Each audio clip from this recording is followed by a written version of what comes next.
At sa mga magtanong kung magkano po ang presyo nitong 2x2 sit-up or complete package, so ito sa video ito ay babanggitin po natin yung presyo nito. At sa presyo na babanggitin ko nito, ang kasama po nito, base lang po sa nakaload.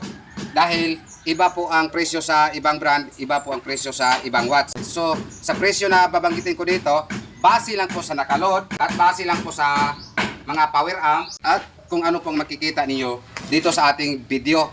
So yan, dito po tayo magsimula sa mid-high full range. Ang nakaload pala nito ay ito po ay D12 na Crown 500 watts.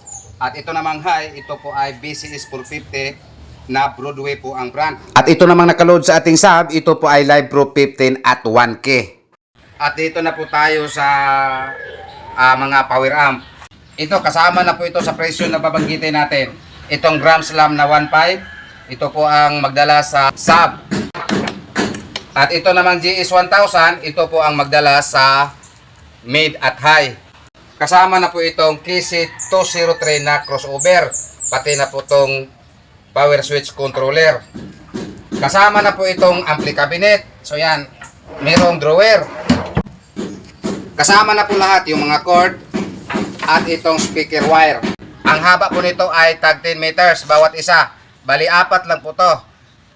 2 sa sub, isa sa mid, at isa sa high. At kasama din itong live mixer na 8 channel. So sa mga magtanong kung magkano po lahat ito, so sa sinabi ko, iba ang watts, iba ang brand, iba din ang presyo. Pwede pa to bumaba, pwede din to pataas, depende po sa watts at brand.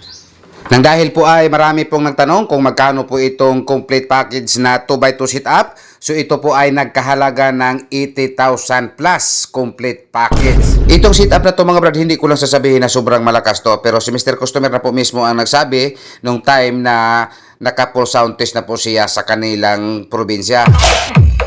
Testing.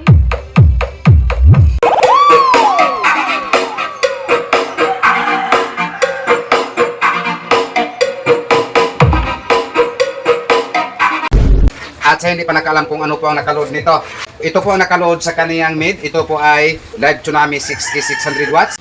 At ito naman kaniyang high, ito po ay BCE 600 watts na Broadway po ang brand. Actually, itong order ni Mr. Customer ay 4x2 po to. Pero ito lang po ang dalawa ang may laman.